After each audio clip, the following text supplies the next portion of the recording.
अथ 26अधिकशततमः सर्गः। बहूनि नाम वर्षाणि गतस्य सुमहद्वनम्, शृणोम्यहम् प्रीतिकरम् मम नाथस्य कीर्तनम्। कल्याणी बत गाथेयम् लौकिकी प्रतिभाति माम्, एति जीवन्तमानन्दो नरम् वर्षशतादपि। राघवस्य हरीणाम् च कथमासीत् समागमः, कस्मिन् देशे किमाश्रित्य तत्त्वमाख्याहि पृच्छतः। स पृष्टो राजपुत्रेण भृस्याम् समुपवेशितः, आचचक्षे ततः सर्वम् रामस्य चरितम् वने। यथा प्रव्राजितो रामो मातुर्दत्तौ वरौ तव, यथा च पुत्रशोकेन राजा दशरथो मृतः, यथा दूतैस्त्वमानीतस्तूर्णम् राजगृहात् प्रभो।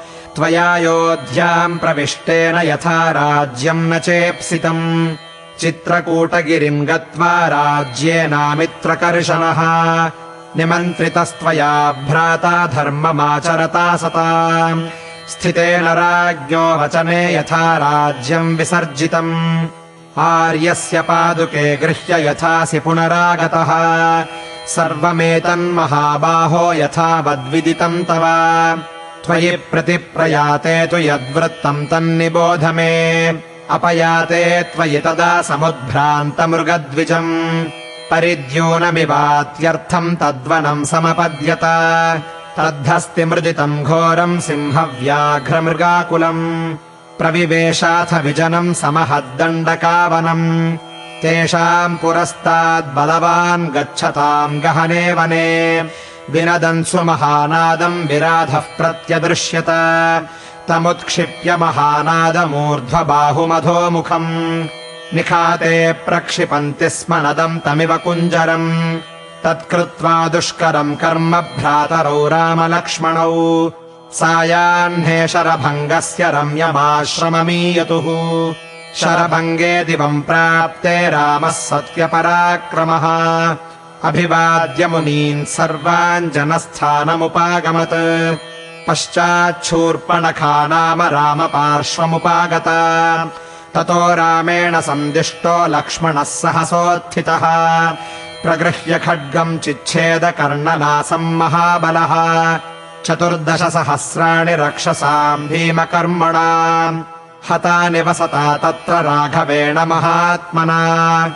एकेन सह सङ्गम्य रामेण रणमूर्धनि, अह्नश्चतुर्थभागेन निःशेषा राक्षसाः कृताः।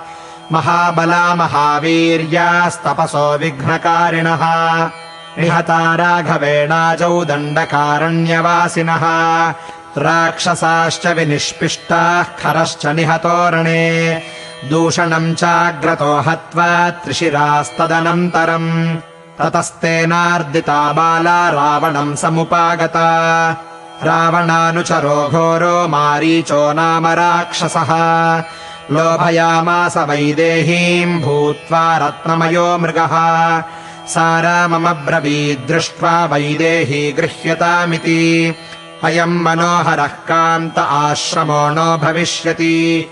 ततो रामो धनुष्पाणिर्मृगम् तमनुधावति, सतम् जघान धावन्तम् शरेणानतपर्वणा। अथ सौम्य दशग्रीवो मृगम् याति तु राघवे, लक्ष्मणे चापि निष्क्रान्ते प्रविवेशाश्रमम् तदा। जग्राहतरसा सीताम् ग्रहखे रोहिणीमिव, त्रातु कामम् ततो युद्धे हत्वा गृध्रम् जटायुषम्। प्रगृह्य सहसा सीताम् जगामाशु स राक्षसः, ततस्त्वद्भुतसङ्काशा स्थिताः पर्वतमूर्धनि। सीताम् गृहीत्वा गच्छन्तम् वानराः पर्वतोपमाः, ददृशुर्विस्मिताकारा रावणम् राक्षसाधिपम्। ततः शीघ्रतरम् गत्वा तद्विमानम् मनोजवम्, आरुह्य सह वैदेह्या पुष्पकम् स महाबलः। प्रविवेश तदालङ्काम् रावणो राक्षसेश्वरः, ताम् सुवर्णपरिष्कारे शुभे महति वेश्मनि। प्रवेश्य मैथिलीम् वाक्यैः सान्त्वयामास रावणः, तृणवद्भाषितम् तस्य तम् च नैरृतपुङ्गवम्। अचिन्तयन्ती वैदेही ह्यशोकवनिकाम् गता न्यवर्तत तदा रामो मृगम् हत्वा तदा वने निवर्तमानः काकुत्स्थो दृष्ट्वा गृध्रम् स विव्यथे गृध्रम् हतम् तदा दृष्ट्वा रामः प्रियतरम् पितुः मार्गमाणस्तु वैदेहीम् राघवः सह लक्ष्मणः गोदावरीमनुचरन् वनोद्देशांश्च पुष्पितान् आसेदतुर्महारण्ये कबन्धम् नाम राक्षसम् ततः कबन्धवचनाद्रामः सत्यपराक्रमः ऋष्यमूकगिरिम् गत्वा सुग्रीवेण समागतः तयोः समागमः पूर्वम् प्रीत्या हार्दो व्यजायत भ्रात्रा निरस्तः क्रुद्धेन सुग्रीवो वालिना पुरा इतरेतरसंवादात् प्रगाढः प्रणयस्तयोः रामः स्वबाहुवीर्येण स्वराज्यम् प्रत्यपादयत्